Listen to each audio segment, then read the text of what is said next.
The life and sad ending of Mary Chapin Carpenter. Mary Chapin Carpenter is a gifted singer and songwriter who began her career as a folk-influenced performer in the Washington, D.C. area, but found favor on a country radio in the 1980s and 1990s by taking her emotionally intelligent songs to a mass audience.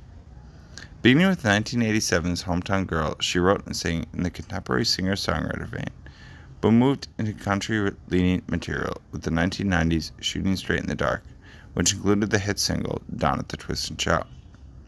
Released in 1992, Come On, Come On was a single commercial breakout, selling over 2 million copies on the strength of the singles I Feel Lucky and Passionate Kisses, with 2001's Time, Sex, Love. Carpenter gradually began to step away from the commercial country, returning to her roots in contemporary folk and exploring more personal themes on 2007's The Calling and 2016's The Things That We Are Made Of, that registered with her most loyal fans. Carpenter was born and raised in Princeton, New Jersey, the daughter of a Life magazine executive. She spent 2 years of her childhood in Japan, where her father was launching the Asian edition of Life. Her mother had begun to play guitar during the folk explosion of the early 60s, and she gave her daughter a guitar when Mary became interested in music. Carpenter played music during her high school years, but she didn't actively pursue it as a career. In 1974, she moved to Washington, D.C., where she became involved in the city's folk music scene. After graduating from high school in the mid-1970s, she spent a year traveling Europe. When she came home, she enrolled at Brown University, where she was an American Civilization major.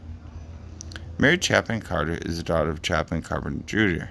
and Mary Bowie Robertson. They got divorced when she was 16. Following her graduation, Carpenter drove deeper into the Washington area folk scene, performing a mixture of originals, contemporary singer-songwriter material, and pop covers. Carpenter met guitarist John Jennings during the early 1980s, and the pair began performing together. They made a demo tape of their songs, which they sold at concerts. The tape wound up at Columbia Records, and the label offered Carpenter an audition. By early 1987, Carpenter signed her as a recording artist, and her first album, Hometown Girl, was released that year.